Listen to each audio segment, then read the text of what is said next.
الحمد لله وكفى وسلام على عباده الذين اصطفى أما بعد فأعوذ بالله من الشيطان الرجيم بسم الله الرحمن الرحيم والذين يكنزون الذهب والفضة ولا ينفقونها في سبيل الله فبشرهم بعذاب أليم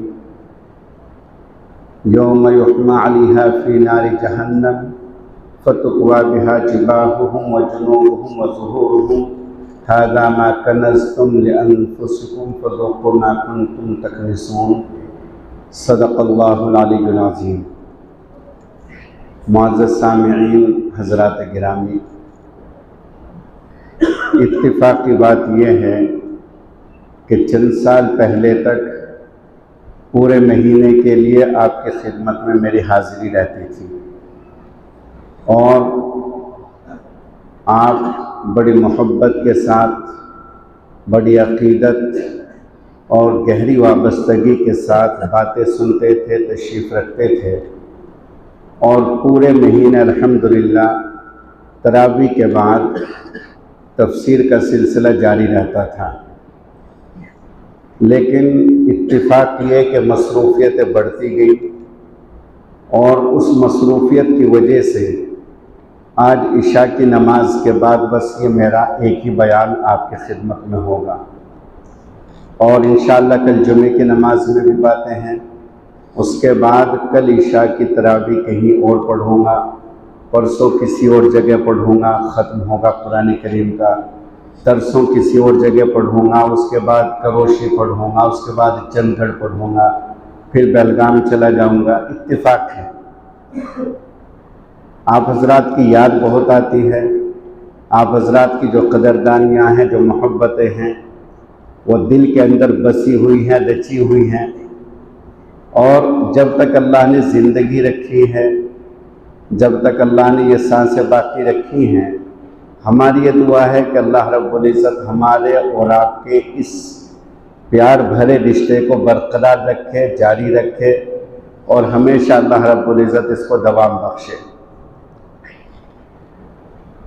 اتفاق ہے یہ، ورنہ تو پورے مہینے ماشاءاللہ روزانہ باتیں ہوتی تھی، 20 منٹ متعین تھے کہ 20 منٹ دینی باتیں ہوں گی اور آپ حضرات سنتے تھے اور میں عرض کرتا تھا۔ لیکن اللہ کرے کہ پھر ایسا موقع آئے اور اس طریقے سے حالات بنے، لیکن مصروفیتوں نے اس قدر گھیر لیا کہ جس کی وجہ سے بہرحال یہ اس سال کا میرا جو قیام ہے وہ 3-4 روز کا ہے آپ کی خدمت میں۔ اللہ رب العزت یہاں کے قیام کو میرے لیے بھی خوب نفع کا ذریعہ بنائے اور آپ حضرات کے لیے بھی بہت بہت فائدے کا موقع فراہم فرمائے، آمین۔ قرآن کریم کی جو آیت میں نے آپ کے سامنے تلاوت کی، دونوں حافظ قرآن مولوی حسین اور عزیزم مولوی نیاز سلمہم اللہ تعالی ماشاءاللہ بہترین پڑھتے ہیں، اور یہ اچھی بات ہے کہ اگر کوئی ایک کہیں بھول جاتا ہے، متشابہ ایک کو لگتا ہے تو دوسرا فوراً بتا دیتا ہے۔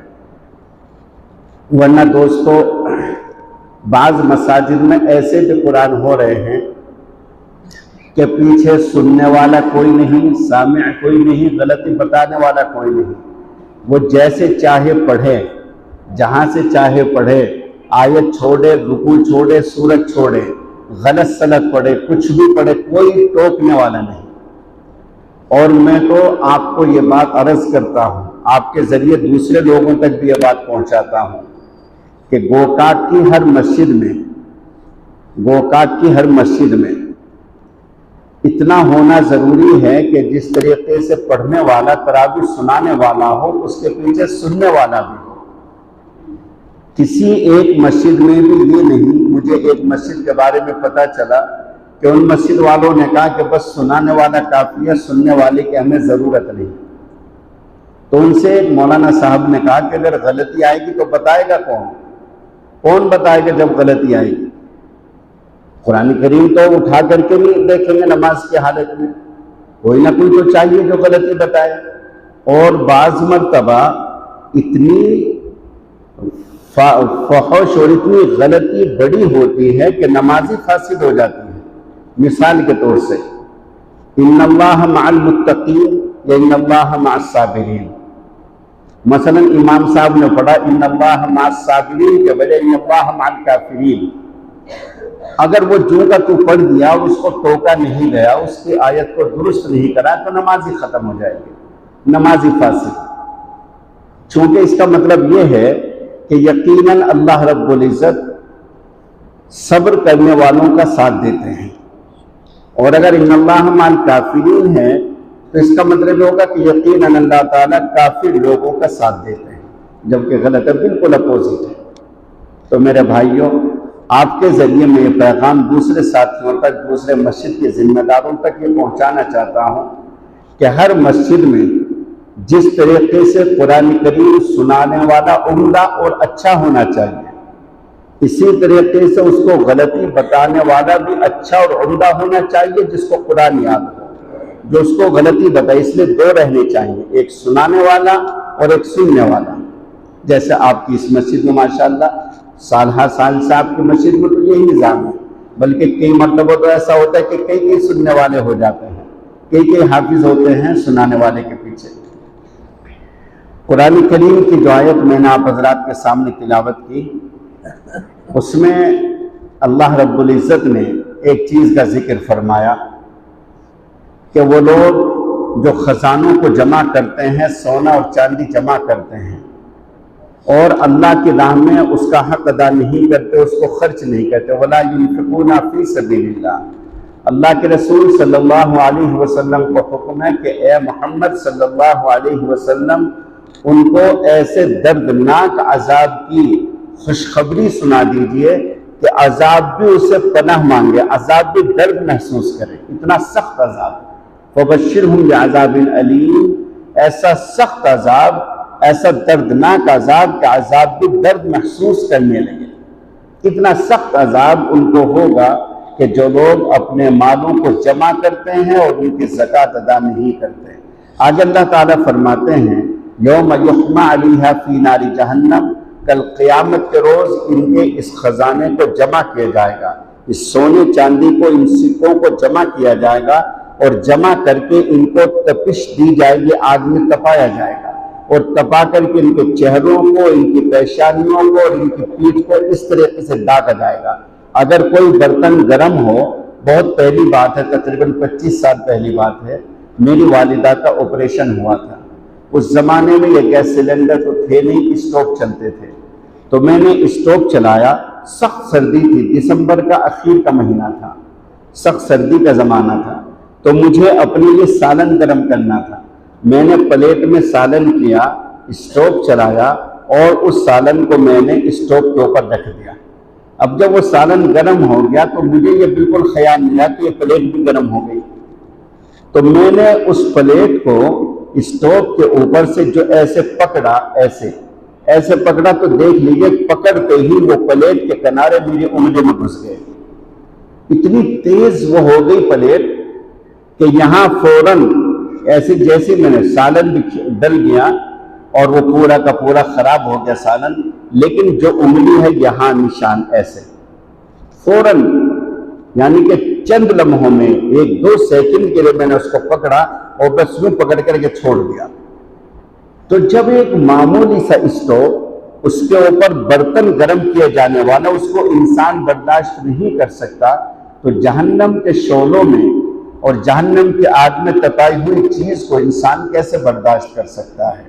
میرے بھائیوں، آخرت میں جانے کے بعد بندہ ایک چیز کی خواہش کرے گا، وہ کہے گا لولا اخرتنی الی اجل قریب فاصدق واکن من الصالحین، اے کاش مجھے تھوڑی سی مہلت مل جائے، مجھے کاش دنیا میں واپس بھیج دیا جائے تاکہ میں اللہ کی راہ میں خوب صدقہ کروں اور میں اللہ کے پاس نیک بن کر کے آؤں. آپ لوگوں میں یقیناً بعض تو اللہ کے بندے ایسے ہیں جو اپنی صحیح زکوٰۃ کا حساب لگاتے ہیں، ان کے گھر میں زیور کتنا ہے، عورتوں کے پاس سونا کتنا ہے، چاندی کتنی ہے، اور وہ جو بزنس کرتے ہیں، تجارت کرتے ہیں، وہ مال تجارت کتنا ہے، ان کا بینک بیلنس کتنا ہے، ان کے وہ پلاٹ، وہ جائیداد کتنی ہے جس کو بیچنے کا ارادہ ہے، پھر اس کا صحیح حساب لگا کر کے اور صحیح اس کی زکوٰۃ ادا کرتے ہیں۔ آپ لوگوں میں سے بعض اللہ کے بندے ایسے بھی ہیں، اور میرے بھائیوں گستاخی کی معافی چاہتا ہوں، بعض یقیناً آپ لوگوں میں سے ایسے بھی ہیں کہ بس اندازے سے پیسے دے دیے، کسی کو 2000، کسی کو 1000، کسی کو 5000، زکوٰۃ کتنی بنی کوئی احساس نہیں، کتنی ہونی ہے کوئی شمار نہیں، کوئی حساب و کتاب نہیں، بس جو دے دیے، کبھی زکوٰۃ میں لکھوا دیے، کبھی صدقے میں لکھوا دیے، کبھی ایصال ثواب میں لکھوا دیے، کبھی امداد میں لکھوا دیے۔ یاد رکھیے گا کہ اس طریقے سے آپ کی زکوٰۃ ادا نہیں ہوگی۔ آپ کی ذمہ داری بنتی ہے کہ صحیح آپ پیسوں کا حساب لگائیں، اور پیسوں کا حساب لگا کر کے صحیح طریقے سے آپ زکوٰۃ نکالیں۔ آخرت میں جانے کے بعد مرنے والا صرف اسی بات کی خواہش کرے گا۔ قرآن نے جو ذکر فرمایا، یہ نہیں کہا فَأُصَلِّ، اے کاش میں واپس چلا جاؤں تاکہ میں نماز ادا کروں، یوں نہیں کہا فَأَصُومُ، اے کاش میں واپس چل جاؤں میں روزہ رکھ لوں، نہیں، بلکہ کہا فَأَصَّدَّقَ۔ کیوں؟ اس لیے کہ دوستو حدیث میں آتا ہے الصَّدَقَةُ تُطْفِئُ النَّارَ، الصَّدَقَةُ تُطْفِئُ النَّارَ، صدقہ اتنی بہترین چیز ہے جو جہنم کو بجھا دیتی ہے۔ جو جہنم آپ کے لیے تیار کی گئی تھی، اللہ تعالیٰ اس صدقے کی برکت سے اس کو ختم کر دیتے ہیں۔ ایک حدیث میں آتا ہے کہ الصدقۃ تطفئ غضب الرب، کہ صدقہ اللہ کے غصے کو، اللہ کے غضب کو ٹھنڈا کر دیتا، ختم کر دیتا ہے۔ آگے اللہ رب العزت نے ایک واقعہ ذکر فرمایا، میں نام تو کسی کا ذکر نہیں کروں گا، لیکن گوکات میں بعض اللہ کے بندے ایسے ہیں کہ جنہوں نے بعض اللہ کے بندوں سے دعا کرائی، اللہ کے نیک بندوں سے دعا کرائی، علماء سے، بزرگوں سے دعا کرائی، اور اللہ نے ان کو مال دیا۔ جب ان کو مال مل گیا، وہ مالدار بن گئے، دولت ان کے پاس آ گئی، تو اب وہ ان سے کنارہ کش ہو گئے۔ اب وہ ان کے پاس اس لیے آنا جانا انہوں نے چھوڑ دیا کہ کہیں ایسا نہ ہو کہ وہ اللہ کی راہ میں خرچ کرنے کی ترغیب دلانے لگے، اس لیے آنا جانا چھوڑ دیا۔ کیوں؟ تاکہ اس مال میں سے کم نہ ہو۔ 5 سال پہلی بات ہے، 5-6 سال پہلی بات ہے، ایک صاحب تھے، یہی آپ ہی کسی گوکات کی بات ہے، شہر کی، ان کے یہاں اولاد نہیں تھی، 5-6 سال پہلی بات ہے، ان کے یہاں اولاد نہیں تھی۔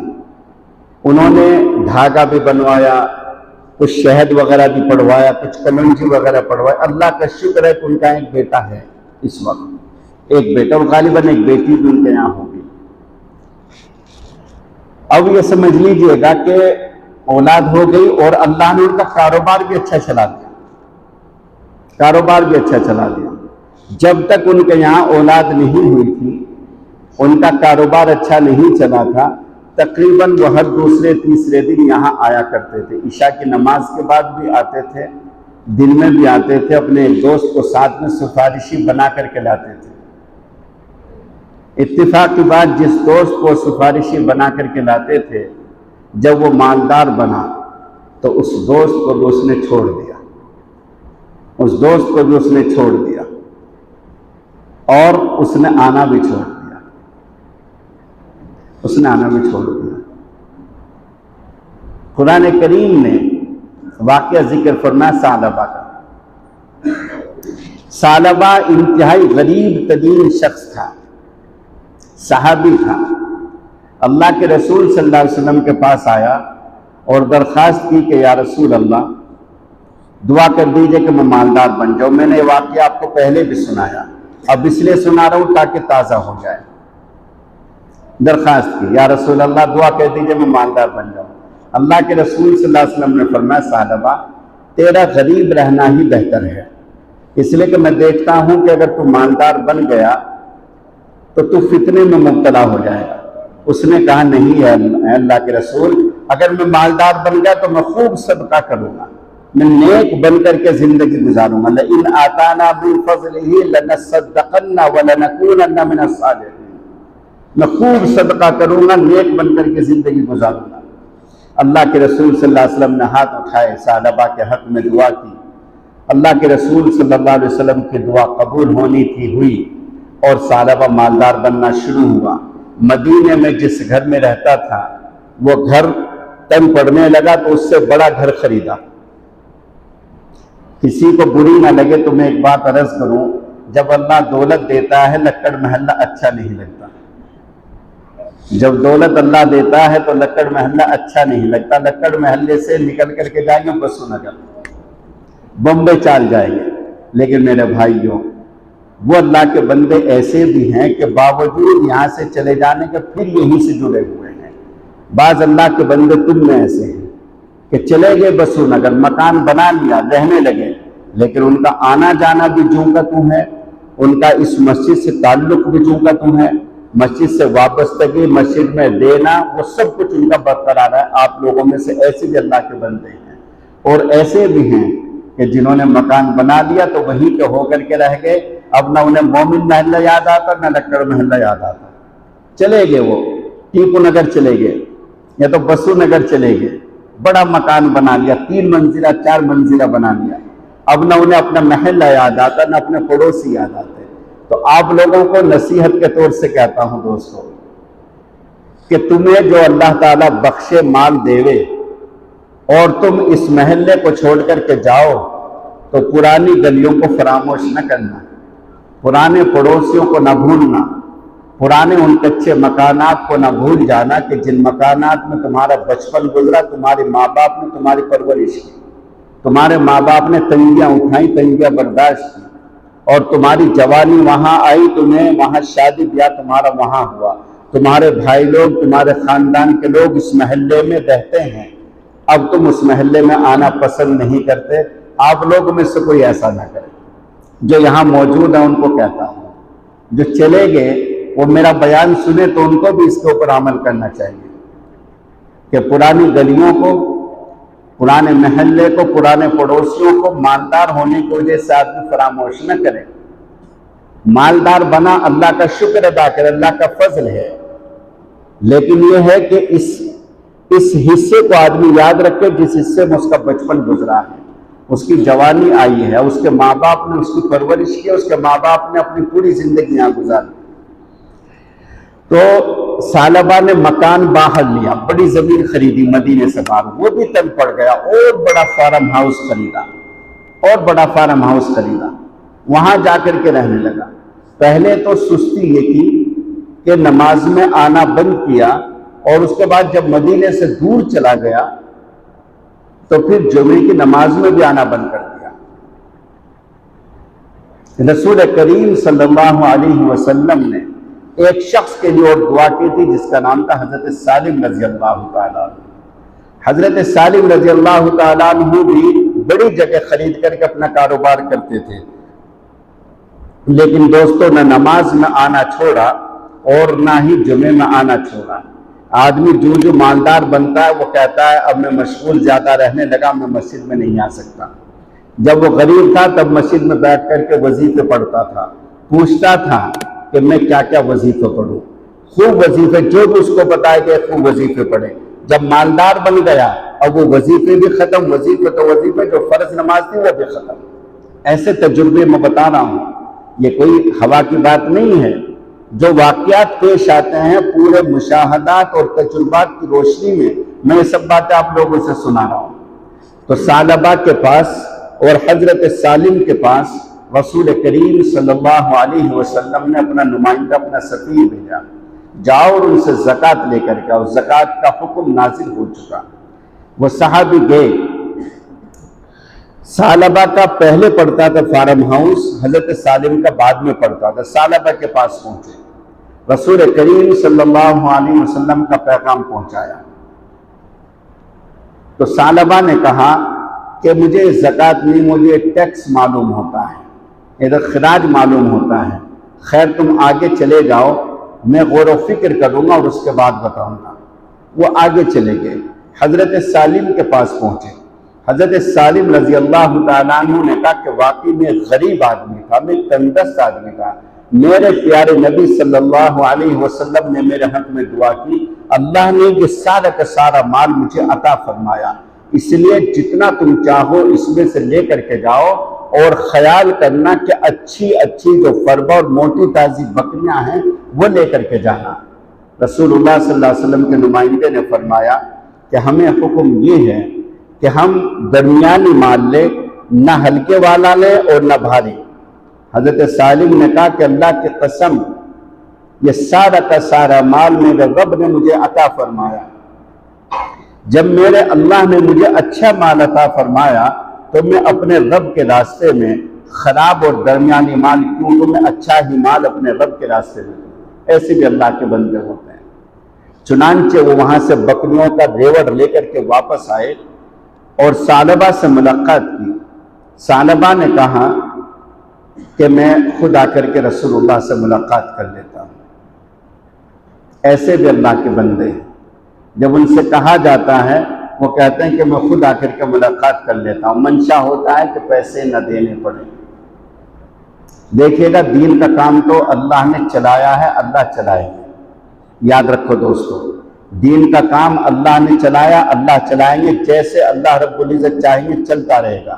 اصل بات یہ ہے کہ تمہاری رقم، تمہارا پیسہ، تمہاری دولت اگر دین کے کام میں لگ رہی ہے تو تمہارے لیے خیر کا باعث ہے، یہ تمہارے لیے سعادت مندی کی بات ہے، نیک بختی کی بات ہے۔ دین کے اوپر کوئی احسان نہیں، دین کا تمہارے اوپر احسان ہے، رب کا تمہارے اوپر احسان ہے کہ اللہ نے تیری دولت کو، تیرے پیسے کو قبول کر لیا، ورنہ دین کا کام تو آج تک نہ رکا اور نہ انشاءاللہ قیامت کی صبح تک رک کر کے رہے گا۔ دین کا کام تو چلا ہے اور چلتا رہے گا اور آج بھی جاری ہے، انشاءاللہ ہر حال میں چلے گا۔ لیکن میرے بھائیوں، میرے اگر کچھ پیسے، میری دولت، میری محنت، میری صلاحیت دین کے لیے اگر استعمال ہو گئی تو سمجھ لے گا کہ میری آخرت بن گئی، میری دنیا بن گئی، میری نیک بختی اور سعادت مندی ہو گئی۔ ورنہ دین کے اوپر میرا کیا، بڑے سے بڑے بزرگ کا، بڑے سے بڑے دولت مند اور بڑے سے بڑے بادشاہ اور بڑے سے بڑے عالم کا کوئی احسان دین کے اوپر نہیں۔ دین کا احسان ہے ہمارے اوپر کہ اللہ رب العزت نے دین کے کاموں کے لیے ہمارے پیسے کو قبول فرما لیا۔ تو چنانچہ ثعلبہ نے کہا کہ میں اپنے معاملے میں غور و فکر کر لوں، میں آ کر کے خود ملاقات کر لوں گا۔ اللہ کے رسول صلی اللہ علیہ وسلم کو جب یہ اطلاع ملی کہ ثعلبہ نے ایسے ایسے کہا تو اللہ کے رسول نے فرمایا ویح ثعلبہ، ویح ثعلبہ، ہائے افسوس ہے ثعلبہ، تو کیا تھا، کتنا تنگ دست تھا، کتنا غریب تھا، آج تو مالدار بن گیا تو آج تیرا یہ حال ہو گیا۔ اللہ کے رسول صلی اللہ علیہ وسلم نے افسوس ظاہر کیا۔ جب ثعلبہ کو پتا چلا کہ اللہ کے رسول نے تیرے بارے میں یہ کہا ہے، ثعلبہ مال زکوٰۃ لے کر کے آئے۔ اللہ کے رسول صلی اللہ علیہ وسلم نے فرمایا ثعلبہ، تیری زکوٰۃ لینے کے لیے میرے رب نے مجھے منع کر دیا ہے، تیری زکوٰۃ لینے کے لیے، تیرا مال لینے کے لیے میرے اللہ نے مجھے منع کر دیا، اب تم واپس لے کر کے جاؤ۔ ثعلبہ واپس چلا گیا۔ ابو بکر صدیق کا دور آیا، ان کے دور میں زکوٰۃ لے کر کے ابو بکر صدیق نے واپس کر دیا۔ حضرت عمر کے دور میں آیا، حضرت عمر نے فرمایا جس زکوٰۃ کو نبی کریم صلی اللہ علیہ وسلم نے ٹھکرا دیا، واپس کر دیا، جس زکوٰۃ کو ابو بکر صدیق نے منع کر دیا، عمر کی کیا مجال اور ہمت کہ اس کو قبول کرے، واپس لے جاؤ، واپس لے گیا۔ حضرت عثمان کا دور آیا، حضرت عثمان کے دور میں آیا، حضرت عثمان غنی رضی اللہ تعالیٰ عنہ نے فرمایا جس رقم کو، جس دولت کو رسول اللہ نے ٹھکرا دیا، شیخین نے منع کر دیا، عثمان کی کیا ہمت ہے کہ عثمان اس کو قبول کرے۔ حضرت عثمان نے بھی منع کر دیا۔ وہ ایسے مٹی اٹھاتا تھا اور اپنے سر کے اوپر ڈالتا تھا اور کہتا تھا کہ ہائے افسوس میں تباہ ہو گئے، ہائے افسوس میں تباہ ہو گیا۔ دوستو، نتیجہ یہ نکلا کہ وہ منافق ہو کر کے مرا۔ فَعَاقَبَهُمْ نِفَاقًا فِي قُلُوبِهِمْ إِلَىٰ يَوْمِ يَلْقَوْنَهُ بِمَا أَخْلَفُوا اللَّهَ مَا وَعَدُوهُ وَمَا كَانُوا يَكْذِبُونَ۔ یاد رکھیں، زکوٰۃ ادا نہ کرنے والا، اچھی طرح سمجھ لیجئے گا، زکوٰۃ ادا نہ کرنے والا، اللہ کی راہ میں اپنے اس دولت کی، اپنے اس رقم کی زکوٰۃ نہ نکالنے والا اپنے ایمان کی خیر منائے، بہت ممکن ہے کہ اللہ تعالیٰ مرنے سے پہلے اس کے دل سے ایمان کو نکال دے اور نفاق کی کسی شکل پر اس کا انتقال ہو۔ تم گن گن کر کے پیسے رکھتے ہو، الذی جمع مالا معددا، مال جمع کرتا آدمی اس کو گن گن کر کے رکھتا ہے، اب میرے پاس 2 لاکھ ہو گئے،